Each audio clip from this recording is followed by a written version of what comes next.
فإن خفتم ألا تعدلوا فواحدة. وقال النبي صلى الله عليه وسلم النكاح من سنتي فمن رغب عن سنتي فليس مني. اللهم إنا نسألك بأننا نشهد أن لا إله إلا أنت الأحد الصمد الذي لم يلد ولم يولد ولم يكن له كفوا أحد. اللهم صل على محمد وعلى آل محمد كما صليت على إبراهيم وعلى آل إبراهيم إنك حميد مجيد. اللهم بارك على محمد وعلى آل محمد كما باركت على إبراهيم وعلى آل إبراهيم إنك حميد مجيد. اللهم وفقنا لما تحب وترضى. اللهم خذ بنواسينا للبر والتقوى. اللهم إنا نسألك الهدى والتقى والعفاف والغنى. آمين. اللهم إنا نعوذ بك من جهد البلاء ودرك الشقاء وسوء القضاء وشماتة الأعداء. آمين يا رب. اللهم اجعلنا من عبادك الصالحين. اللهم اجعلنا من الذين أنعمت عليهم من النبيين والصديقين والشهداء والصالحين وحسن أولئك رفيقا. ربنا تقبل منا إنك أنت السميع العليم.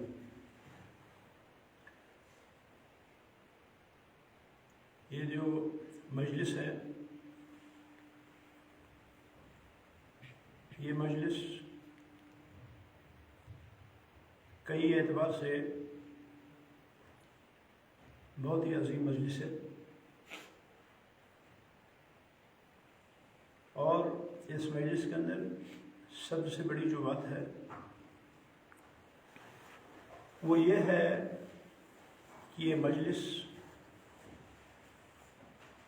اللہ رب العالمین کے حکم کی بجا آوری کے لیے جمع ہوئی ہے۔ یہ مجلس رسول اکرم صلی اللہ علیہ وسلم کو پورا کرنے کے لیے جمع ہوئی ہے۔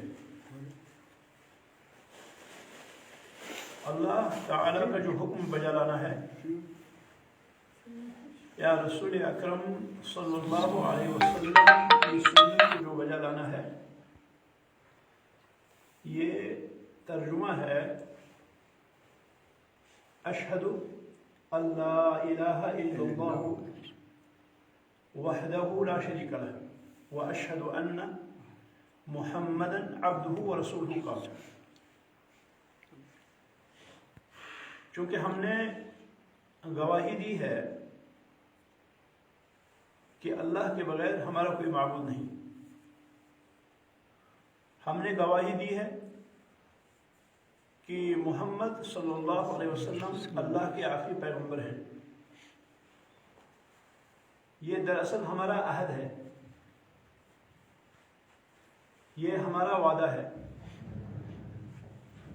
ہم اللہ رب العالمین کی وحدانیت کی گواہی دیتے ہیں، اور ہم جناب محمد الرسول اللہ صلی اللہ علیہ وسلم کی رسالت کی گواہی دیتے ہیں۔ یہ دراصل ہمارا ایگریمنٹ ہے، ہمارا معاہدہ ہے کہ ہم جئیں گے تو ہم اللہ کے احکام کے مطابق جئیں گے، ہم زندہ رہیں گے تو ہم رسول اللہ صلی اللہ علیہ وسلم کے طریقے کے مطابق زندہ رہیں گے۔ گویا کہ ہمارا سب کچھ اللہ اور اس کا رسول ہوگا، اور یہ ایگریمنٹ جو ہم نے کیا ہے، جو معاہدہ کیا ہے، یہ ہم نے اپنے آپ سے کیا، اور ہم نے اللہ رب العالمین کو اس پہ گواہ بنایا۔ تو اب جب ہم اللہ رب العالمین کی وحدانیت کی گواہی دیں گے، اللہ رب العالمین کے یکتا ہونے کی گواہی دیں گے، اور ہم محمد الرسول اللہ صلی اللہ علیہ وسلم کو اللہ کا نبی ہونے کی گواہی دیں گے، تو اس کا تقاضا یہ ہے کہ ہم اللہ کی ہر بات کو اپنائیں، ہم رسول اللہ صلی اللہ علیہ وسلم کی ہر سنت کو اپنائیں۔ نکاح اللہ کا حکم ہے، اور نکاح رسول اکرم صلی اللہ علیہ وسلم کی سنت ہے۔ نکاح اللہ کا حکم ہے، کیونکہ اللہ نے فرمایا فنکحوا، تم نکاح کرو، اور اہل ایمان کھڑے ہوئے اہل ایمان نے نکاح کیا، اسی طرح جیسے اللہ تعالیٰ نے فرمایا اقیموا الصلاۃ، نماز قائم کرو، اللہ نے فرمایا نماز قائم کرو، مومنین اللہ پہ ایمان رکھنے والے، اللہ کے نبی پہ ایمان رکھنے والے کھڑے ہوئے اور انہوں نے نماز قائم کی۔ اللہ نے فرمایا آتوا الزکاۃ، زکوٰۃ ادا کرو، تو اہل ایمان کھڑے ہوئے اور اہل ایمان نے اپنے اموال میں زکوٰۃ دینا شروع کی۔ جیسے اللہ نے فرمایا وَلِلَّهِ عَلَى النَّاسِ حِجُّ الْبَيْتِ، کہ اللہ رب العالمین نے لوگوں پر بیت اللہ کا حج فرض کیا ہے، جس کو طاقت ہو جانے کی۔ یہ حکم جب مومنین نے سنا تو مومنین اٹھے اور انہوں نے حج کیا جب ان کو استطاعت ہوئی۔ اور اسی طرح جو بھی احکام ہیں اللہ کے، ان احکام کے تئیں اہل ایمان کھڑے ہوئے۔ جیسے عبداللہ بن عباس فرماتے ہیں رضی اللہ عنہ، عبداللہ بن عباس فرماتے ہیں کہ ہمیشہ خیال رکھو جب بھی اللہ رب العالمین یا ایھا الذین آمنوا کہہ کے تم کو پکارے، فاصغِ الیہ آذانک، تو تم کان لگاؤ، کان دھرو، سنو، کیونکہ وہاں پہ اللہ رب العالمین ضرور کوئی حکم دے رہا ہوگا۔ اور اللہ رب العالمین کے جو احکام ہیں، اللہ رب العالمین کے احکام میں بھلائی ہے، خیر ہے۔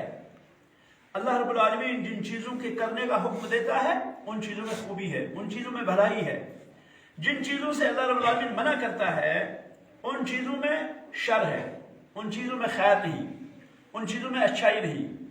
اسی لیے اللہ رب العالمین جو بھی حکم دیتا ہے تو مومن کو چاہیے کہ وہ کیا ہے، وہ بیدار ہو جائے، وہ کان دھرے، وہ توجہ سے سنے۔ تو اہل ایمان کا وتیرہ جو ہے وہ یہ ہے کہ وہ کیا کرتے ہیں، جب بھی اللہ کا کوئی حکم آتا ہے وہ اپناتے ہیں۔ تو نکاح کے اندر سب سے بڑا فائدہ جو ہے وہ اللہ کی اطاعت ہے۔ نکاح کا سب سے بڑا فائدہ، سب سے بڑا جو جس کو آپ کہیں گے نفع ہے، وہ اللہ رب العالمین کی اطاعت، اللہ رب العالمین کی فرما برداری۔ نکاح کرنے والا جب نکاح کرتا ہے تو سب سے پہلے وہ کیا کرتا ہے، اللہ رب العالمین کے حکم کو بجا لاتا ہے۔ اس لیے یہ مجلس عظیم مجلس ہے، کیونکہ اس مجلس میں نکاح کا سلسلہ ہے، یا اس مجلس میں جو ہے کیا ہے نکاح ہوگا، تو گویا کہ یہ مجلس اس اعتبار سے عظیم ہے۔ اور پھر دوسری بات جو ہے وہ اس مجلس کی خوبی یا خصوصیت وہ یہ ہے کہ ہم یہاں پر جمع ہوئے ہیں اللہ رب العالمین کے دین کے تئیں۔ ہم کو اللہ نے جمع کیا یہاں پر، ہم یہاں پہ جمع ہوئے اس نکاح کی خاطر، لیکن ہم ہوئے اللہ رب العالمین کی اطاعت پر، اللہ رب العالمین کی فرما برداری پر۔ اور اس میں کیا ہے، اس میں فائدہ ہے کہ فرشتے جو ہیں وہ کیا ہیں، وہ ایسی مجلسوں کا گھیراؤ کرتے ہیں، ایسے مجلسوں کو گھیر لیتے ہیں فرشتے۔ اور فرشتوں کا گھیرنا یہ ایک فضیلت ہے۔ پھر ان پر سکینت نازل ہوتا ہے، جو اللہ کے دین کی باتیں کرتے ہوں، جو اللہ رب العالمین کے دین کی باتیں کرتے ہوں، ان کو سکینت نازل ان پہ ہوتی ہے۔ اور ذکرہم اللہ فی من عندہ، اللہ رب العالمین کا بہت بڑا فضل، سب سے بڑا فضل وہ یہ ہے کہ اللہ رب العالمین ان لوگوں کا ذکر کرتا ہے، ان لوگوں میں جو اللہ کے پاس ہیں، حاملین عرش کی جو اٹھائے ہوئے لوگ فرشتے ہیں، وہاں اللہ رب العالمین ان لوگوں کا ذکر کرتا ہے کہ یہ میرے بندے جو جمع ہوئے ہیں میرے گھر میں، یہ کیا کر رہے ہیں؟ وہ کہتے ہیں یہ اللہ، یہ آپ کا ذکر کر رہے ہیں، یہ آپ کا تذکرہ فرما رہے ہیں، یہ آپ کو یاد کر رہے ہیں، یہ آپ کے دین کی خاطر جمع ہوئے ہیں۔ ان کی مراد کیا ہے، ان کا مقصد کیا ہے؟ ان کی مراد یہ ہے، ان کا مقصد یہ ہے کہ آپ ان کو کیا ہے مغفرت کریں، اور ان کا مقصد یہ ہے کہ آپ ان کو جنت میں داخل کریں۔ کیا انہوں نے جنت کو دیکھا ہے؟ نہیں۔ اگر یہ جنت کو دیکھتے تو کیا ہوتا؟ یہ اس سے بھی زیادہ پھر آپ سے مانگتے۔ اور کیا کہتے ہیں؟ یہ جہنم سے پناہ مانگتے ہیں۔ اور جہنم انہوں نے دیکھا ہے؟ نہیں، جہنم انہوں نے نہیں دیکھا۔ اگر جہنم کو دیکھتے تو کیا ہوتا؟ اس سے بھی زیادہ وہ پناہ مانگتے۔ تو اللہ رب العالمین فرماتے ہیں اشہدوا، گوار ہو میں نے ان کو بخش دیا، میں ان کو معاف کر دوں گا۔ اس لیے اس مجلس کی عظمت اپنی جگہ ایک اور بھی ہے کہ اللہ رب العالمین فرماتے ہیں کہ اس مجلس میں جو لوگ بیٹھے ہیں ان کی مغفرت۔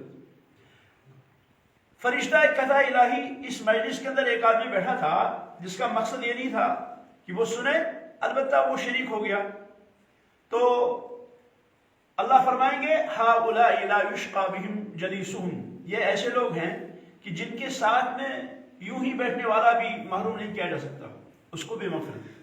تو گویا کہ یہ عظیم جو ہے مجلس ہے، یہ عظیم مجلس ہے کیونکہ اللہ رب العالمین کی اس فرما برداری بھی یہ جمع ہوئے ہیں۔ پھر یہ نبی علیہ السلام کی سنت ہے، نکاح نبی علیہ السلام کی سنت ہے، بلکہ نکاح تمام انبیاء علیہ السلام کی سنت ہے۔ کوئی بھی نبی ایسا نہیں گزرا کہ جس کا نکاح نہ ہوا ہو، اسی لیے جو مشترک تھی انبیاء علیہ السلام کے درمیان سنتیں، ان میں ایک چیز جو ہے وہ نکاح ہے، النکاح۔ تو اسی لیے نبی علیہ السلام نے فرمایا النکاح من سنتی، نکاح میری سنت ہے، فمن رغب عن سنتی فلیس منی، جو نکاح سے اعراض کرتا ہے وہ ہم میں سے نہیں ہے، جو نکاح سے دور بھاگتا ہے وہ ہم میں سے نہیں ہے۔ صحابہ کی ایک جماعت رسول اکرم صلی اللہ علیہ وسلم کی خدمت میں حاضر ہوئی اور انہوں نے کہا اللہ کے نبی، اور انہوں نے معلوم کرنا چاہا کہ رسول اکرم صلی اللہ علیہ وسلم کے اعمال کیا ہیں، رسول اکرم صلی اللہ علیہ وسلم کیا اعمال کرتے ہیں، چونکہ پیغمبر ہیں، اور پھر پیغمبر کیا کون سے اعمال انجام دیتے ہیں۔ تو ازواج مطہرات نے رسول اکرم صلی اللہ علیہ وسلم کے معمولات بیان فرمائے۔ جب معمولات بیان فرمائے تو صحابہ نے اپنے اعمال کو نبی علیہ السلام کے اعمال کے مقابلے میں کم جانا، حقیر جانا، کہا ہم کچھ نہیں کرتے۔ پھر وہ قسم کھا لی انہوں نے، کچھ نے کہا کہ واللہ لا اتزوج ابدا، اللہ کی قسم میں کبھی نکاح نہیں کروں گا۔ کچھ نے کہا واللہ لا انام ابدا، میں کبھی نہیں سوؤں گا۔ کچھ نے کہا واللہ لا افطر ابدا، اللہ کی قسم میں بے روزہ کبھی نہیں رہوں گا، میں ہمیشہ روزے سے رہوں گا۔ انہوں نے قسمیں کھائی۔ اسی دوران نبی علیہ السلام تشریف لائے، نبی علیہ السلام نے ماجرا سنا تو فرمایا جہاں تک میرا تعلق ہے میں نکاح بھی کرتا ہوں، میں روزے دار بھی رہتا ہوں، اور میں قیام اللیل بھی کرتا ہوں۔ تو یہ جو ہے کیا ہے، یہ سنت ہے، فمن رغب عن سنتی فلیس منی۔ تو وہ کہ نکاح کرنا یہ کیا ہے، یہ نبی علیہ السلام کی سنت ہے۔ نکاح کرنا یہ رسول اکرم صلی اللہ علیہ وسلم کی سنت ہے اور تمام انبیاء علیہ السلام کی سنت رہی ہے۔ نکاح ایک عظیم نعمت ہے، نکاح ایک عظیم اللہ رب العالمین کا انعام ہے۔ اللہ رب العالمین کے انعام بہت سارے ہیں، بہت سارے اللہ رب العالمین کے انعام ہیں اس بندے پر۔ اللہ نے فرمایا کہ وَلَوْ أَنَّ مِنْ شَجَرَةٍ أَقْلَامٍ وَالْبَحْرُ يَمُدُّهُ مِنْ بَعْدِهِ سَبْعَةُ أَبْحُرٍ مَا نَفِدَتْ كَلِمَاتُ اللَّهِ، اللہ کی کلمات کبھی ختم نہیں ہو سکتے۔ اللہ رب العالمین کی جو تعریفیں ہیں وہ کبھی ختم نہیں ہو سکتی۔ اللہ رب العالمین کی بے بہا تعریفیں ہیں، بے بہا انعامات ہیں اللہ رب العالمین کے، بہت ہی زیادہ نعمتیں ہیں اللہ رب العالمین کے بندے پر۔ ان نعمتوں میں سے ایک بڑی نعمت جو ہے وہ نکاح ہے۔ نکاح جو ہے یہ نئے خاندان کی بنیاد ہے۔ نکاح جو ہے یہ دو خاندانوں کے درمیان نیا، جس کو آپ کہیں گے سنگ میل ہے، نئے خاندان کو آگے بڑھنے کا جو ہے کیا ذریعہ ہے۔ یہ نکاح جو ہے یہ کیا ہے، یہ عظیم ترین نعمت ہے اور عظیم ترین برکت ہے۔ اس کے کچھ آداب ہیں، اس کے آداب میں سے پہلا ادب یہ ہے، فرمایا رسول اکرم صلی اللہ علیہ وسلم نے لا نکاح الا بولی، لا نکاح الا بولی، کہ نکاح درست نہیں ہے مگر ولی کے ذریعے۔ یہ ولی کا ہونا یہ رکن ہے نکاح کے ارکان میں سے بچی کے لیے، یعنی بچی جو ہے وہ کیا ہے، وہ خود اپنا نکاح نہیں کر سکتی۔ بچہ جو ہے وہ خود جو ہے وکیل ہوتا ہے، وہ خود جو ہے نکاح کرتا ہے، اس کے خود اپنے اختیارات ہیں، لیکن بچی اجازت کے بغیر، ماں باپ کی اجازت کے بغیر بچی کا نکاح جو ہے وہ فاسد ہے، وہ درست نہیں ہے۔ لا نکاح الا بولی، فرمایا رسول اکرم صلی اللہ علیہ وسلم نے کہ ولی کے بغیر نکاح نہیں ہے، ولی کے بغیر نکاح درست نہیں ہے۔ اسی لیے علماء کہتے ہیں کہ ولی کا ہونا نکاح کے شرائط میں سے بنیادی شرط ہے۔ بلکہ دوسری حدیث میں فرمایا نبی علیہ السلام نے کہ جو عورت اپنا نکاح خود کرے وہ بدکار ہے، جو اپنا نکاح خود کرے وہ بدکار ہے۔ تو گویا کہ یہ پہلا رکن ہے، پہلی شرط ہے نکاح کے شروط میں سے ولی کا ہونا۔ اسی طرح سے نکاح کی شروط میں سے جو چیز ہے جس کو آپ رکن کہہ سکتے ہیں وہ ہے جو ہے ایجاب و قبول. ایجاب و قبول یعنی جو ہے ایک طرف سے پیغام جائے اور دوسری طرف سے اس پیغام کو لبیک کہا جائے. لڑکا پیغام دے اور لڑکی والے اس کو جو ہے کیا ہے قبول کریں. جو ہے ایجاب اور قبول یہ بھی کیا ہے, یہ بھی ارکان ہیں نکاح کے ارکان میں سے. اسی طرح مہر کا ہونا یہ بھی کیا ہے, یہ بھی نکاح کے ارکان میں سے. مہر کے بغیر نکاح نہیں ہے, مہر کے بغیر نکاح درست نہیں ہے, چاہے کم سے کم چیز ہو چاہے زیادہ سے زیادہ چیز ہو. اللہ تعالیٰ نے فرمایا وَلَوْ آتَيْتُمْ إِحْدَاهُنَّ قِنْطَارًا وَلَوْ آتَيْتُمْ إِحْدَاهُنَّ قِنْطَارًا, اگر تم قنطار بھی دے دو, قنطار کہتے ہیں خزانہ کو, اگر تم نکاح میں اگر تم مہر میں قنطار بھی دے دو تو کوئی حرج نہیں ہے. یعنی قنطار بہت بڑا خزانہ, اس کی کوئی قید نہیں ہے, بہت زیادہ خزانہ. کسی کی جو ہے مرضی ہو کہ میں بہت زیادہ مہر دوں گا, کوئی حرج نہیں. اور کم سے کم نبی علیہ السلام نے فرمایا التمس ولو خاتما من حدید, التمس ولو خاتما من حدید, تم تلاش کرو چاہے چاندی کی چاہے جو ہے لوہے کی ایک انگوٹھی کیوں نہ ہو, حدید لوہے کی ایک انگوٹھی کیوں نہ ہو. ہوا ایسا کہ رسول اکرم صلی اللہ علیہ وسلم فرما ہے اور ایک خاتون آئی اور ایک خاتون نے اپنا آپ پیش کیا نبی علیہ السلام پر اور فرمایا اللہ کے نبی میں آپ سے نکاح کرنا چاہتی ہوں. یہ خاص تھا رسول اکرم صلی اللہ علیہ وسلم کے ساتھ کہ رسول اکرم صلی اللہ علیہ وسلم سے اگر کوئی عورت نکاح کرنا چاہتی اور وہ اپنا آپ پیش کرتی تو یہ جائز تھا. اللہ تعالیٰ نے فرمایا خاصۃ لک من دون المؤمنین. تو ایک عورت آئی, جو ہی وہ نبی علیہ السلام کی خدمت میں حاضر ہوئی تو کہنے لگی اللہ کے نبی مجھ سے نکاح کریں. نبی علیہ السلام نے ان کی طرف دیکھا اور پھر نیچے جو ہے نگاہیں نیچے کر لی. تب تک ایک صحابی کھڑے ہوئے اور وہ کہنے لگے اللہ کے نبی اگر آپ کو نکاح کی ضرورت نہ ہو تو ان سے میرا نکاح کر دیں. نبی علیہ السلام نے بلایا ان کو اور فرمایا کہ تم تلاش کرو, اگر تمہارے پاس کوئی مہر دینے کی چیز ہے تو تم جو ہے اس کو دو. وہ کہنے لگا اللہ کے نبی میرے پاس بس یہ ایک ازار ہے, اس کے علاوہ میرے پاس کچھ بھی نہیں. تو نبی علیہ السلام نے فرمایا اگر تم اس کو ازار دو خود کیا پہنو گے, تو جاؤ التمس ولو خاتما من حدید, تم تلاش کرو چاہے ایک انگوٹھی ہی کیوں نہ ہو لوہے کی. اور اس کے بعد وہ گیا اور تلاش کر کے آیا, کہا اللہ کے نبی میرے پاس وہ بھی نہیں. تو نبی علیہ السلام نے فرمایا کہ تیرے پاس قرآن کی کون کون سی صورت ہے, قرآن کی کون کون سی صورت تم نے حفظ کی ہے. تو اس نے کہا فلاں فلاں صورت جو ہے وہ میں نے یاد کی ہے. رسول اکرم صلی اللہ علیہ وسلم نے فرمایا میں نے آپ کا نکاح اس کے ساتھ کر دیا بما معک من القرآن, اس کے بندے میں جو قرآن تیرے پاس ہے, تو اس کو قرآن پڑھا دینا, یہ تیرا مہر ہوگا. تو گویا کہ مہر جو ہے ضروری ہے چاہے کم ہو یا زیادہ ہو, یہ انسان کی مرضی ہے, اس کی کوئی حد نہیں, اس کی کوئی قید نہیں. جتنا کوئی دینا چاہے, کوئی زیادہ سے زیادہ دے کوئی حرج نہیں, کوئی کم سے کم دے جو ہے کوئی حرج نہیں. اور جیسے کہ آپ نے دیکھا کم سے کم وہ جو ہے بما معک من القرآن, قرآن کی کوئی صورت یاد کرا دے, یہ بھی مہر بن سکتا ہے. تو یہ کیا ہے, یہ بھی نکاح کے ارکان میں سے ایک رکن ہے. اسی طرح سے شاہدین کا ہونا بھی جو ہے یہ نکاح کے ارکان میں سے مانا جاتا ہے, کیونکہ نبی رسول نے فرمایا اعلنوا ھذا النکاح, اس نکاح کا اعلان کرو, اس نکاح کا اعلان کرو. اس سے فائدہ یہ ہوگا کہ سب کو پتہ چلے گا کہ یہ کیا ہے, یہ نکاح ہوا ہے. ورنہ کیا ہوگا معلوم نہیں, یہ فلاں بچی جو ہے فلاں گھر میں کیسے گئی. اگر خفیہ طور نکاح کرتے ہیں تو اس میں کیا ہے, اس میں پھر شبہات جنم لیں گے, پھر اس میں شکوک پیدا ہوں گے. تو اس لیے اسلام نے اس کو جو ہے ختم کیا اور کہا اعلنوا ھذا النکاح, نکاح کا اعلان کرو. اور کم سے کم جو ہے وہ کیا ہے, 2 گواہ ہیں. زیادہ سے زیادہ جتنے ہوں اس میں کوئی حرج نہیں, جتنی زیادہ تشہیر ہو اس میں کوئی حرج نہیں, یہ اچھا ہے. اور پھر نبی علیہ السلام نے فرمایا کہ اعظم النکاح برکہ ایسرها مؤنہ, سب سے زیادہ بابرکت نکاح وہ ہے جس میں سب سے زیادہ کم خرچہ ہو. سب سے زیادہ کم خرچہ جس نکاح میں ہو وہ نکاح سب سے زیادہ بابرکت ہے. تو یہ نکاح کے آداب ہیں. رسول اکرم صلی اللہ علیہ وسلم جب نکاح پڑھتے یا کوئی خطبہ ارشاد فرماتے تو آپ قرآن کریم کی 3 آیات تلاوت فرماتے تھے شروع میں, آغاز میں.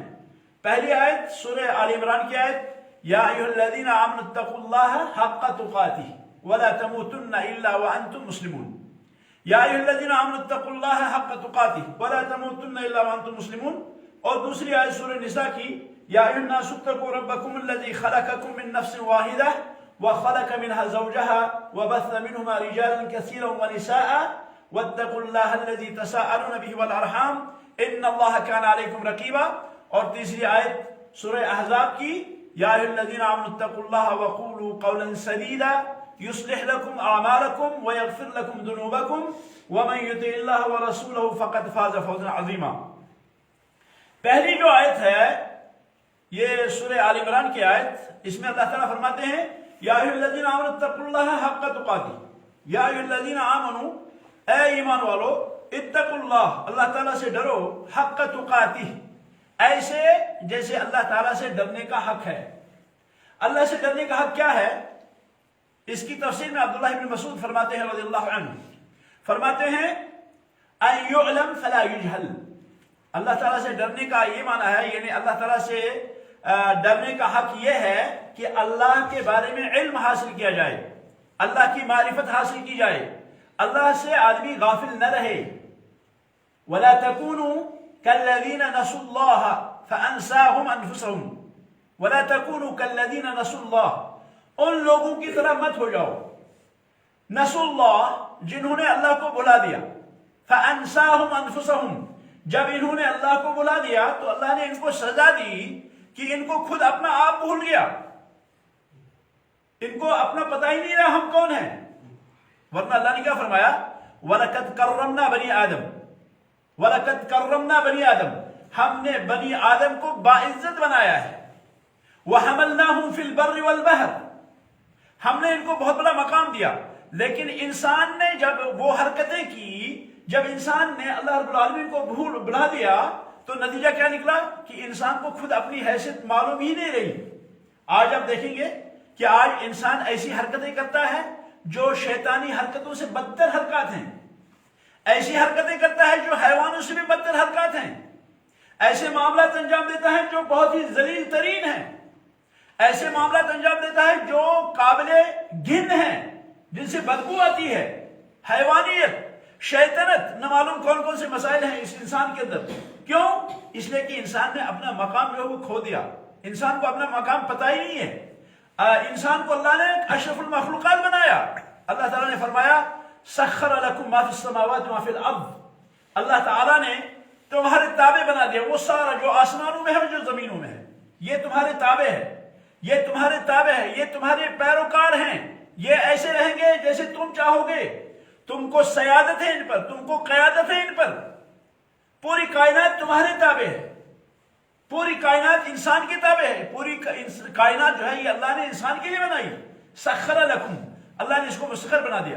لیکن جب انسان باغی ہو گیا، اللہ کے احکام سے باغی ہو گیا، اللہ اس کو بھول گیا، اللہ کے احکام کی اس کے پاس کوئی پاسداری رہی نہیں، اللہ رب العالمین کے جو اوامر تھے ان اوامر سے یہ کہ ایک دم سو گیا، تو نتیجہ کیا ہوا کہ اس کو اپنی انسانیت ہی بھول گئی۔ یہ وہ کام کرنے لگے جو بدترین کام ہے۔ سب سے بدترین کام اللہ کے ساتھ شرک کرنا، سب سے بدترین کام کفر کرنا، سب سے بدترین کام دین کے اندر کوئی بدعت ایجاد کرنا، دین کے اندر کوئی نئی چیز ایجاد کرنا۔ یہ کیا ہے؟ یہ بہت بڑا جرم ہے۔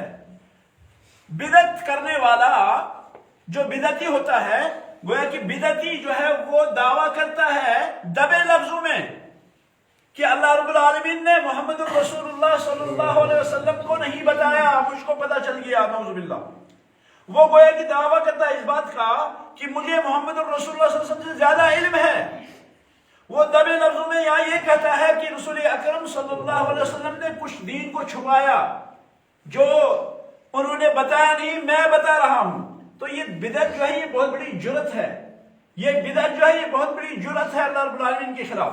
یہ جو بدعت ہے یہ چیلنج ہے رسول اکرم صلی اللہ علیہ وسلم کو، یہ نبوت کو، رسالت کو چیلنج ہے۔ اور ایسا کون کرتا ہے؟ ایسا وہ شخص کرتا ہے جس کو اپنی انسانیت ہی بھول گئی ہو، جس کو اپنے اوقات ہی بھول گئی، جس کو یہ خیال ہی نہیں رہا۔ اسی لیے عبداللہ بن مسعود فرماتے ہیں رضی اللہ عنہ ان یعلم فلا یجہل، اللہ رب العالمین سے ڈرنے کا حق کیا ہے کہ اللہ رب العالمین کا علم حاصل کیا جائے اور اللہ رب العالمین کے بارے میں جاہل نہ رہا جائے۔ آپ غور کریں گے آیت الکرسی پہ، آیت الکرسی کی فضیلت بہت زیادہ ہے۔ آیت الکرسی کے بارے میں آتا ہے کہ جو شخص فرض نماز کے بعد آیت الکرسی پڑھتا ہے اس کے اور اللہ کے درمیان حائل صرف موت ہوتی ہے۔ جو آیت الکرسی کو نماز کے بعد پڑھتا ہے اس کے درمیان اور اللہ کے درمیان صرف موت حائل ہے، یعنی مرا وہ اللہ کے پاس پہنچا، وہ اللہ رب العالمین کے دربار میں حاضر ہوا، اس کی فضیلت ہے۔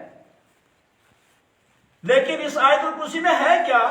یہ آیت الکرسی پوری کی پوری اللہ رب العالمین کی صفات پہ مشتمل ہے، اللہ کا تعارف ہے، اس میں اللہ رب العالمین کی تعریف ہے، اللہ رب العالمین کی صفات کا بیان ہے، اللہ رب العالمین کی صفات مقدسہ کا اس میں بیان ہے۔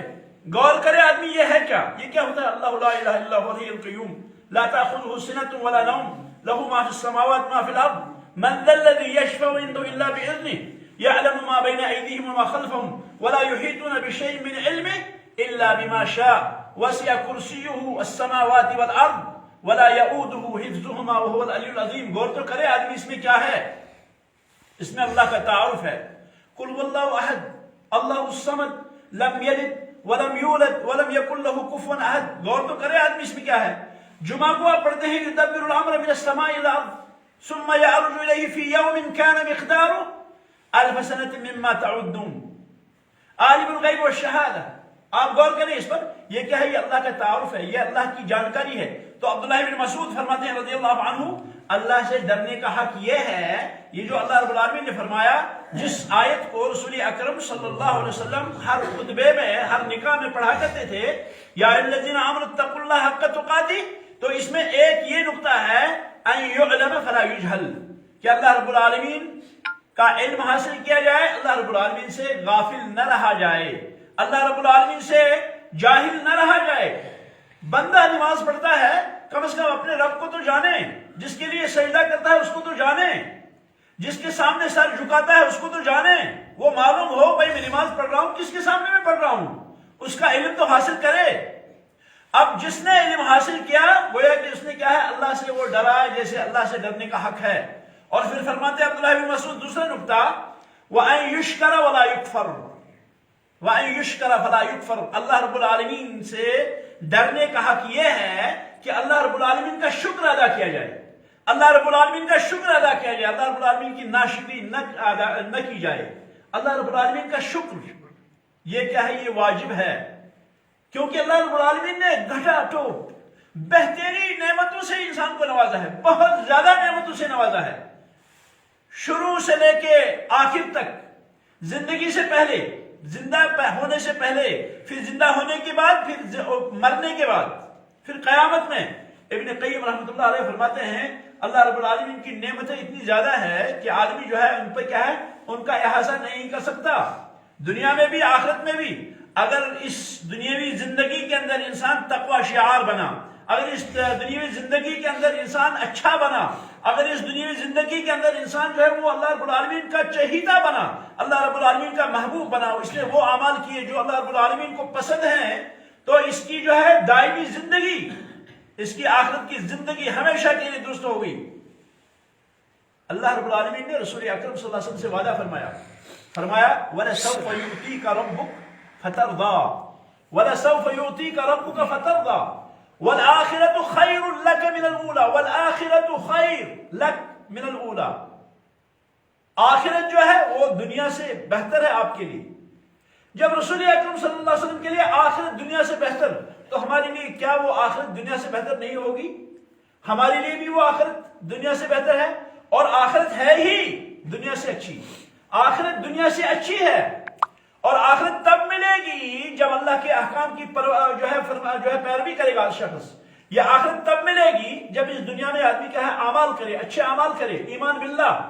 علامہ ابن تیمیہ رحمۃ اللہ علیہ فرماتے ہیں دنیا اور آخرت کی نعمتوں کا کوئی موازنہ ہے ہی نہیں،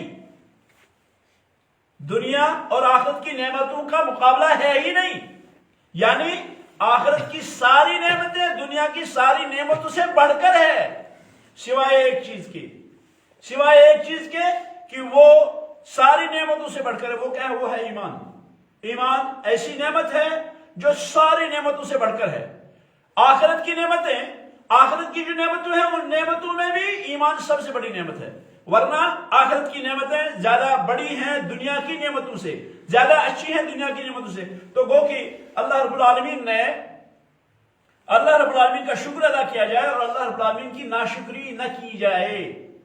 وَقَلِيلٌ مِّنْ عِبَادِيَ الشُّكُورُ، اللہ نے فرمایا وَقَلِيلٌ مِّنْ عِبَادِيَ الشُّكُورُ، میرے بندوں میں سے بہت کم ہیں جو شکر گزار ہیں، بہت کم ہے. اللہ نے فرمایا. سوال ہے کیا ہم سارے اس میں ہیں؟ سوال ہے کہ ہم میں سے کون کون ہے ان قلیل میں سے؟ قلیل میں سے اللہ نے فرمایا پوری کائنات میں سے. جیسے اللہ نے فرمایا والسابقون السابقون اولئک المقربون فی جنات النعیم ثلۃ من الاولین وثلۃ من الآخرین. یا اسی طرح سے اللہ تعالیٰ نے فرمایا واصحاب الیمین ما اصحاب الیمین فی سدر مخضود وطلح منضود وظل ممدود وماء مسکوب وفاکہۃ کثیرہ لا مقطوعۃ ولا منفورہ. پڑھیے سورہ واقعہ کو، آپ دیکھیے اللہ رب العالمین نے کیا کیا فرمایا ہے. کتنا عظیم قرآن ہے اللہ رب العالمین کا.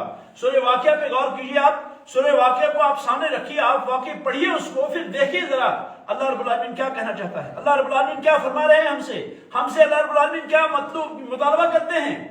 اللہ رب العالمین چاہتا ہے اپنے بندے کو میرا بندہ اچھا بنے، میرا بندہ خوب بنے، میرا بندہ مطیع بنے، فرما بردار بنے، اچھا بنے. کیوں بھائی؟ کیوں بھائی؟ تاکہ یہ میرے قریب ہو جائے، تاکہ میرے قریب ہو جائے. بندہ جتنا اطاعت کرے گا، فرما برداری کرے گا، اتنا زیادہ اللہ کے قریب ہوگا. جتنا بندہ شکر کرے گا اتنا اللہ کے قریب ہوگا، کیونکہ اللہ رب العالمین کو شکر کرنے والے پسند ہیں. وَقَلِيلٌ مِّنْ عِبَادِيَ الشُّكُورُ، بہت کم ہیں میرے بندوں میں سے جو شکر گزار ہیں. پیغمبروں میں سے اللہ تعالیٰ نے نوح علیہ السلام کی صفت بیان فرمائی إِنَّهُ كَانَ عَبْدًا شَكُورًا، إِنَّهُ كَانَ عَبْدًا شَكُورًا، میرا یہ بندہ جو ہے یہ شکر گزار بندہ تھا. تو عبداللہ بن مسعود فرماتے ہیں وَأَن يُشْكَرَ فَلَا يُكْفَرُ، اللہ سے ڈرنے کا حق یہ ہے کہ ہم شکر کریں اللہ کا اور اللہ رب العالمین کی ناشکری نہ کریں. یہ آیت رسول اکرم صلی اللہ علیہ وسلم ہر خطبے کے آغاز میں پڑھتے تھے احساس اجاگر کرنے کے لیے. رسول اکرم صلی اللہ علیہ وسلم کی دعوت، رسول اکرم صلی اللہ علیہ وسلم کی جو دعوت تھی وہ انسانی ضمیر کو جوڑنے کے لیے تھا. وہ یہ نہیں کہ ٹس سے مس نہیں ہوتا، سن کے جو ہے کیا ہے انسنا ہو جاتا ہے، ایسا نہیں. بلکہ رسول اکرم صلی اللہ علیہ وسلم کائنات کے سب سے بہترین آدمی تھے. رسول اکرم صلی اللہ علیہ وسلم بہترین ناصح تھے، خیر خواہ تھے. کائنات کے جتنے خیر خواہ محمد الرسول اللہ صلی اللہ علیہ وسلم گزرے ہیں، کائنات میں اتنا کوئی بھی خیر خواہ نہیں گزرا ہے.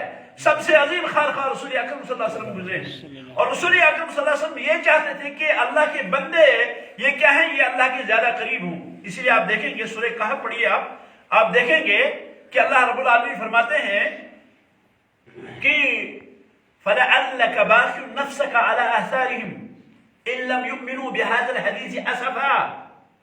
جمعہ کو پڑھا کیجئے سورہ کہف کو جمعہ کو پڑھا کیجئے، کیونکہ ہفتے تک نور رہے گا، ہفتے تک نور رہے گا.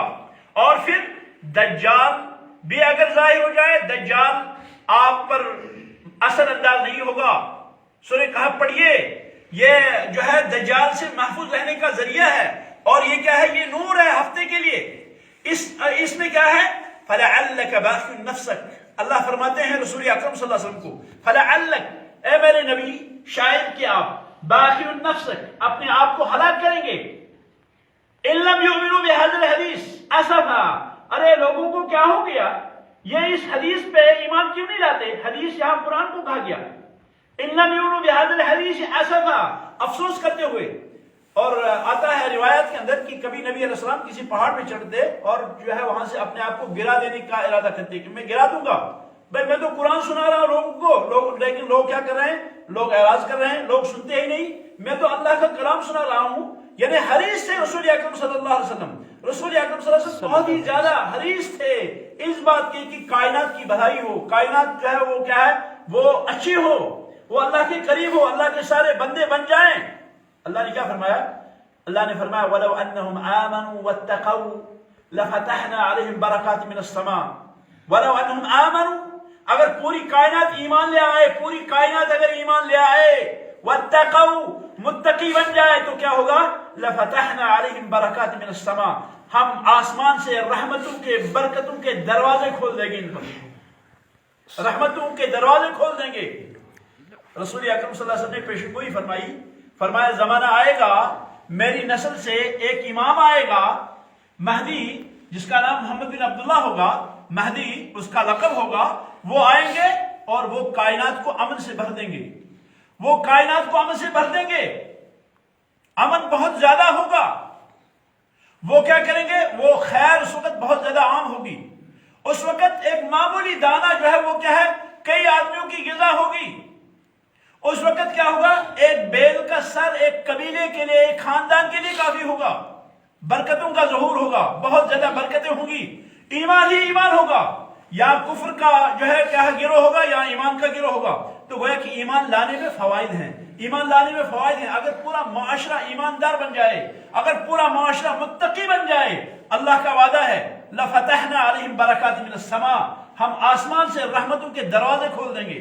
اللہ رب العالمین کی رحمتوں کو کوئی روک نہیں سکے گا۔ تو یہ کیا ہے؟ شکر بھی اسی کا ایک، جس کو ہم کہیں گے ایک جو ہے پرتو ہے۔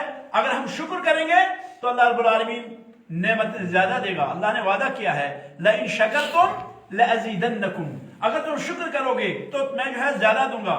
رسول اکرم صلی اللہ علیہ وسلم کا یہ پڑھنا، یہ گویا کہ یہ اپیل تھی، یہ گویا کہ دعوت تھی لوگوں کو، دین کو اپناؤ، اللہ رب العالمین کے احکام کو اپناؤ۔ اللہ رب العالمین نے نبی کو بھیجا، اس نبی کو اپناؤ، اس نبی کے طریقے کو اپناؤ۔ یہ رسول اکرم صلی اللہ علیہ وسلم کا پیغام تھا۔ رسول اللہ صلی اللہ علیہ وسلم چاہتے تھے کہ لوگ جو ہیں سارے کے سارے کیا ہوں، وہ اللہ کے تابعدار بن جائیں، وہ اللہ کے فرما بردار بن جائیں۔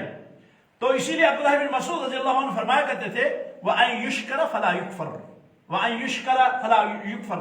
اسی لیے اللہ نے فرمایا فَاذْكُرُونِي أَذْكُرْكُمْ، فَاذْكُرُونِي أَذْكُرْكُمْ، تم مجھ کو یاد کرو میں تم کو یاد کروں گا۔ وَاشْكُرُوا لِي وَلَا تَكْفُرُونَ، میرا شکر کرو اور ناشکری مت کرو۔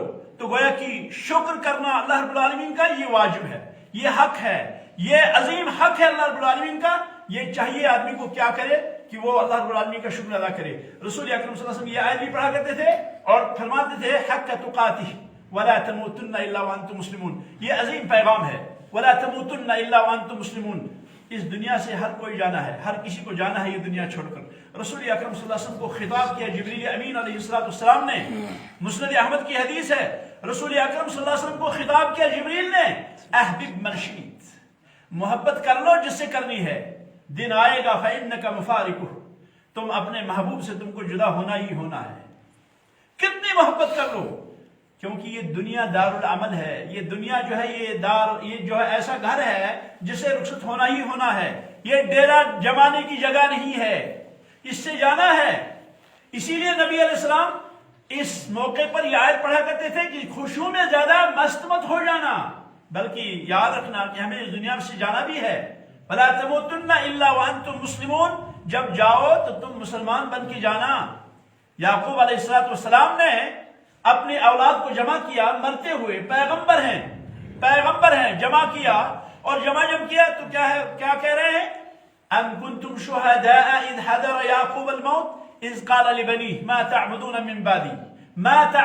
مِنْ بَعْدِي قَالُوا نَعْبُدُ إِلَٰهَكَ وَإِلَٰهَ آبَائِكَ إِبْرَاهِيمَ وَإِسْمَاعِيلَ وَإِسْحَاقَ إِلَٰهًا وَاحِدًا وَنَحْنُ لَهُ مُسْلِمُونَ۔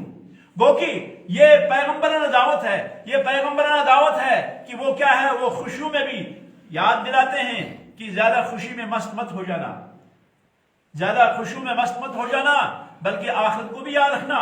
اور پھر نبی علیہ السلام نے جو دوسری آیت پڑھتے تھے سورۃ نساء کی پہلی آیت، یا ایھا الناس اتقوا ربکم الذی خلقکم من نفس واحدہ، اس میں توحید ربوبیت کا بیان ہے، توحید ربوبیت کا بیان ہے۔ یا ایھا الناس اتقوا ربکم، لوگو اپنے اس رب سے ڈرو، الذی خلقکم، جس نے تم کو پیدا کیا۔ یا ایھا الناس اتقوا ربکم الذی خلقکم من نفس، پیدا کیسے کیا؟ ایک نفس سے پیدا کیا، آدم علیہ السلام سے، اور پھر ان سے ہوا پیدا کی، ہوا علیہ السلام آدم سے بنی، آدم علیہ السلام کی پسلی سے بنی ہوا علیہ السلام، آدم علیہ السلام کی پسلی سے بنی ہوا علیہ السلام، خلق منها زوجها وبث منهما رجالا كثيرا ونساء، پھر اللہ رب العالمین نے ان دو سے بہت سے آدمی اور عورتیں جو ہے پھیلا دی کائنات کے اندر۔ پھر اللہ نے فرمایا، ایک عظیم جملہ ہے، قرآن تو سارا کا سارا عظیم ہے، لیکن اس جملے میں خصوصی طور توجہ ہے، ہدایات ہے، رہنمائی ہے۔ رہنمائی کیا ہے؟ فرمایا وَاتَّقُوا اللَّهَ الَّذِي تَسَاءَلُونَ بِهِ، اس اللہ سے ڈرنا جس اللہ کے وسیلے سے مانگا کرتے ہو، جس اللہ کے وسیلے سے مانگتے ہو۔ کسی کے پاس جاتا ہے کوئی فقیر، کہتا ہے اللہ کے واسطے مجھے دے دے، اللہ کے واسطے مجھے دے دے، ارے اللہ کے واسطے مجھے کچھ دو نا، بڑی منت کرتا ہے، سماجت کرتا ہے فقیر۔ جن سے مانگا جاتا ہے ان کی بھی آزمائش ہے، اور جو مانگتے ہیں ان کی بھی آزمائش ہے۔ مانگا جن سے جاتا ہے ان کی آزمائش ہے، تم کو تو اللہ نے دیا ہے، تم اس میں سے خرچ کرو۔ یہ مسکینوں کا خیال رکھو، فقیروں کا خیال رکھو، اور فقیروں سے خیال یہ ہے، فقیروں کے بارے میں یہ ہے کہ اگر تم ناحق سوال کرو، ناحق سوال کرنے کا معنی کہ گھر میں موجود ہے لیکن پھر بھی مانگ رہا ہے، ناحق میرے گھر میں موجود ہے لیکن میں کیا پھر بھی سوال کر رہا ہوں زیادہ، لیتکثر، بڑھانے کے لیے، تو قیامت کے دن یہ سائل جو آئے گا اس کے چہرے پہ گوشت نہیں ہوگا، اس کے چہرے پہ گوشت نہیں ہوگا۔ امتحان دونوں کے ہے، لیکن اللہ نے یہاں اجاگر جو مسئلہ کیا، فرمایا اس اللہ سے ڈرو جو اللہ کیا ہے، جس کے نام سے تم مانگتے ہو، والارحام، اور رشتہ داریوں سے بھی ڈرنا۔ اندازہ لگائیں، اللہ نے ایک طرف سے فرمایا اللہ سے ڈرو جس اللہ کا واسطہ لے کے مانگتے ہو، پھر اس کے ساتھ میں اللہ رب العالمین نے رشتہ داریوں کا ذکر فرمایا۔ ارحام، رحم کی جمع، رشتہ داریوں کو، رشتہ داریوں سے ڈرنا۔ یہ رشتہ داری معمولی چیز نہیں ہے، یہ رشتہ داری عظیم چیز ہے، یہ رشتہ داری عظیم فریضہ ہے۔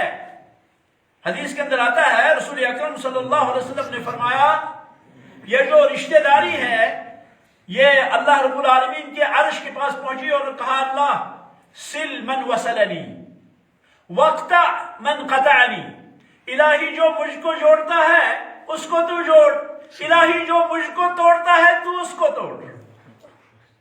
رشتہ داری سوال کرتی ہے اللہ رب العالمین سے۔ معمولی باتوں پہ رشتہ داریوں کا جو ہے افتراق، رشتہ داریوں کا چھٹ جانا، کٹ جانا، یہ افسوسناک امر ہے۔ آج کل معمولی ایسے واقعات دیکھنے میں آئے، نمک زیادہ ہو گیا، شوہر نے بیوی کو طلاق دے دی، نمک کے زیادہ ہونے پر۔ شوہر نانوائی ہے، کچھ اور ہے، لڑکی والے کہتے ہیں کہ کیا یہ نانوائی، یہ قسم ہے، یہ غلط ہے۔ تو معمولی سمجھ رکھا ہے آج لوگوں نے رشتہ داری کو، حالانکہ یہ عظیم چیز ہے۔ اس میں کیا ہوتا ہے، اس میں نبھانا ہوتا ہے، اس میں ایک دوسرے کے حقوق ادا کرنے ہوتے ہیں۔ جب حقوق ادا ہوں گے رشتہ داری برقرار رہے گی۔ جب رشتہ داری جو ہے حقوق پورے کریں گے، ہم جو رشتہ داروں کے حقوق ہیں ایک دوسرے پہ وہ پورے کریں گے، تو اس میں کیا ہے، رشتے میں جو ہے وہ مضبوطی ہوگی، رشتہ جو ہے مضبوط ہوگا۔ اسی لیے قربان جاؤں محمد الرسول اللہ صلی اللہ علیہ وسلم پر رسول اکرم صلی اللہ علیہ وسلم نے فرمایا المرأة اذا اطاعت بعلها وصلت خمسها وصامت شهرها فلتدخل من ای ابواب الجنت شاءت۔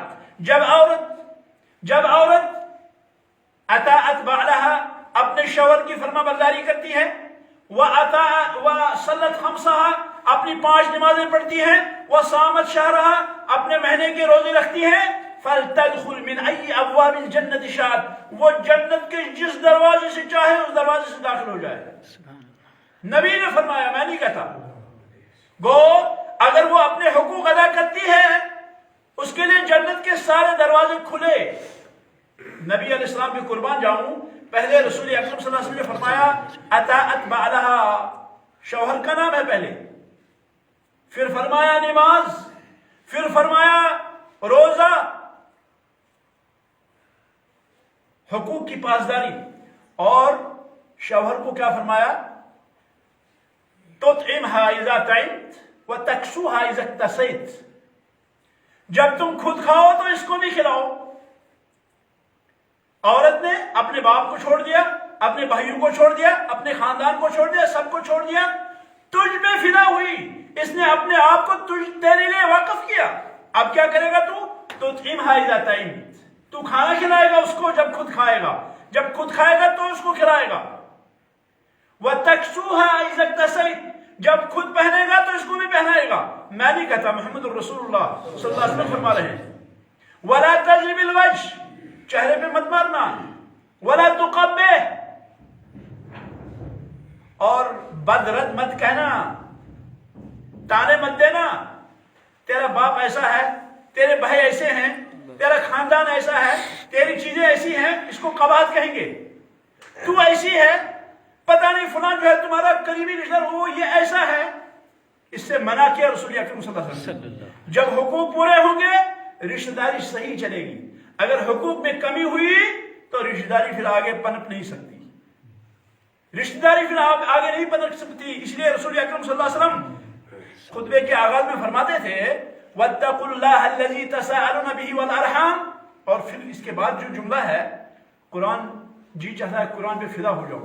قرآن پورے کا پورا عظیم ہے، پورے اللہ کا کلام ہے، یہ کسی بندہ کا کلام نہیں ہے، اللہ کا کلام ہے. فرماتے ہیں ان اللہ کان علیکم رقیبا، کون حقوق کی پاسداری کرتا ہے کون نہیں کرتا ہے؟ اللہ خود رقیب ہے، نگراں ہے، خود نگرانی کرتا ہے اللہ. اگر فرشتے نبی ہوں اللہ کو پھر بھی پتا ہے. اللہ علیم بذات الصدور ہے، اللہ کو یہ بھی معلوم ہے کس کے دل میں کیا ہے. اللہ گہرے سے گہرے کو جانتا ہے. انہ یعلم السر واخفا، اللہ تعالیٰ راز کو جانتا ہے اور راز سے بھی راز اس کو بھی جانتا ہے اللہ رب العالمین. یہ کیا ہے؟ یہ اللہ رب العالمین کی عظمت ہے. کان علیکم رقیبا، اللہ دیکھتا ہے کس نے رشتہ داری کو پورا کیا، کس کے اندر رشتہ داری کو نبھانے کا جذبہ ہے، کون اللہ رب العالمین کی عظمت کی پاسداری کرتا ہے اور کون نہیں کرتا. اللہ جانتا ہے، اللہ کو علم ہے. ان اللہ کان علیکم رقیبا. اور یہ آیت اسی آیت جیسی ہے جس میں اللہ نے فرمایا ان ربک لبالمرصاد، ان ربک لبالمرصاد، ان ربک لبالمرصاد. پتا ہے اس کا معنی کیا ہے؟ اللہ ٹوہ میں ہے، اللہ ٹوہ میں ہے، ٹوہ پیچھے ہے. میرا کون بندہ کیا کرتا ہے؟ کوئی یہ نہیں کہے گا کہ ارے اتنے لوگوں پہ اللہ کی نظر کیسے جائے گی. ہاں اللہ رب العالمین لا تخفى علیہ خافیہ، لا تخفى علیہ خافیہ فی الارض ولا فی السماء. اللہ رب العالمین پہ کوئی چیز پوشیدہ نہیں ہے. لا يعزب عنہ مثقال ذرہ فی الارض ولا فی السماء. نہ آسمانوں میں نہ زمین میں اللہ رب العالمین میں ذرہ برابر بھی مخفی نہیں ہے.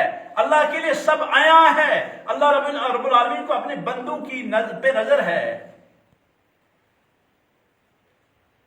وَأَحْصَى كُلَّ شَيْءٍ عَدَدًا، وَأَحْصَى كُلَّ شَيْءٍ عَدَدًا.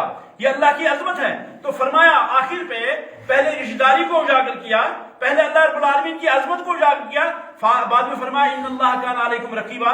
رسول اکرم صلی اللہ علیہ وسلم یہ آیت بھی پڑھتے تھے اور پھر اس کے بعد جو ہے آخری آیت جو ہے سورہ احزاب کی پڑھتے تھے. سورہ احزاب کی آیت میں کیا ہے؟ اس میں بھی اللہ تعالیٰ فرماتے ہیں یا ایھا الذین آمنوا اتقوا اللہ یا ایھا الذین آمنوا اتقوا اللہ وقولوا قولا سدیدا. پہلے والے جو آیات تھی ان کا تعلق اعمال سے، اس آیت کا تعلق اقوال سے. بات جب کہو تو بات ٹھوس بات کہنا، قولوا قولا سدیدا، ٹھوس بات کہنا. یہ نہیں کہ زبان پہ کچھ اور دل میں کچھ. اگر زبان میں کچھ ہے دل میں کچھ ہے، اس سے کیا ہے؟ اس سے نفاق ابھرتا ہے، اس سے دوریاں پیدا ہوتی ہیں. نہیں، آپ کا دل جو ہے آپ کے دل کی ترجمانی آپ کی زبان کرے. حدیث کے اندر آتا ہے نبی علیہ السلام نے فرمایا جب آدمی صبح اٹھتا ہے نیند سے تو سارے اعضاء بدن کے یہ کہتے ہیں زبان سے ان استقمتی استقمنا وان اعوججتی اعوججنا.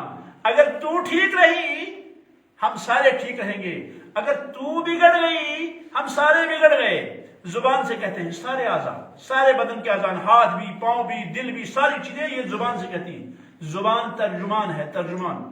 زبان سے آدمی کہے جو دل میں ہو، یہ نہیں کہ زبان میں کچھ اور دل میں کچھ. ظاہر کو کھل کر کھلی کتاب ہو مسلمان. قولوا قولا سدیدا. نتیجہ کیا نکلے گا؟ کتنی عظیم بات فرمائی یصلح لکم اعمالکم، یصلح لکم اعمالکم، تمہارے سارے کام ٹھیک ہو جائیں گے. قرآن کہتا ہے یصلح لکم اعمالکم، تمہارے سارے اعمال جو ہیں وہ ٹھیک ہو جائیں گے. اور کیا ہوگا؟ ویغفر لکم ذنوبکم. اللہ رب العالمین ارحم الراحمین ہے. اللہ کی قسم اللہ رب العالمین رحمت والا ہے. بندہ ایک کام کرتا ہے اللہ دو اجر دیتا ہے. بندہ ایک کام کرتا ہے اللہ فرماتا ہے کہ اس کے لیے 10 نیکیاں لکھو. من جاء بالحسنہ فلہ عشر امثالها. ارے ایک نیکی کرو 10 نیکیاں دوں گا. اللہ کا وعدہ ہے. اللہ ارحم الراحمین ہے. اللہ رب العالمین دیتے دیتے تھکتا نہیں ہے. جب سے اللہ نے کائنات بنائی تب سے دینا شروع کیا اور اب دے رہے ہیں. خزانوں پہ خزانے، خزانوں پہ خزانے، سونے کے کانے، چاندی کے خزانے، نہ معلوم کیا کیا، کتنی نعمتیں، نعمتوں میں نعمتیں. رات و دن اللہ دے رہے ہیں، دے رہے ہیں، کسی کو روکا نہیں. تب سے ذرا اندازہ لگائیں کتنی نعمتیں ہوں گی اللہ رب العالمین کے پاس، کتنی نعمتیں ہوں گی اللہ رب العالمین کے پاس. ایک ہم سے مطالبہ کیا تم ٹھیک بات کہہ دو، میں کیا کروں گا؟ یصلح لکم اعمالکم، تمہارے اعمال ٹھیک کر دوں گا. ویغفر لکم ذنوبکم، اور تمہارے گناہ معاف کر دوں گا. اگر تمہاری زبان ٹھیک ہوئی تمہارے اعمال بھی ٹھیک، تمہارے گناہ بھی معاف. اور دوسری چیز وَمَن يُطِعِ اللَّهَ وَرَسُولَهُ فَقَدْ فَازَ فَوْزًا عَظِيمًا. اللہ رب العالمین نے آخر پہ ایک عظیم بات کہہ دی، وہی جو میں نے شروع میں کہا تھا کہ اشہد ان لا الہ الا اللہ واشہد ان محمدا عبدہ ورسولہ. ومن یطع اللہ ورسولہ، جو شخص اللہ کی اطاعت کرتا ہے، جو شخص اللہ کے رسول کی اطاعت کرتا ہے، فقد فاز فوزا عظیما، ایسا شخص کھلم کھلا کامیاب ہو گیا. یہ آیات تھی جو آیات رسول اکرم صلی اللہ علیہ وسلم نکاح کے آغاز میں فرماتے تھے. اور یہ کچھ جو ہے حقوق تھے، اس میں کچھ جو ہے رشتہ داری کا ذکر ہے. تو یہ جو نکاح کی مجلس ہے، یہ عظیم مجلس ہے. اس میں نکاح جو ہے منعقد ہو رہا ہے. اور اس کے بعد رسول اکرم صلی اللہ علیہ وسلم جو ہے وہ فرمایا کرتے تھے النکاح من سنتی، کہ نکاح میری سنت ہے. نکاح رسول اکرم صلی اللہ علیہ وسلم کی سنت ہے.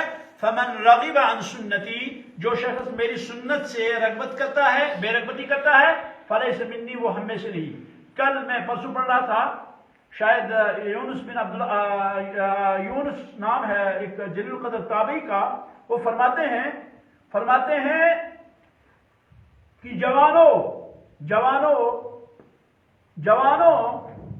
تمہاری عبادت تب تک مکمل نہیں جب تک تم نکاح نہ کرو.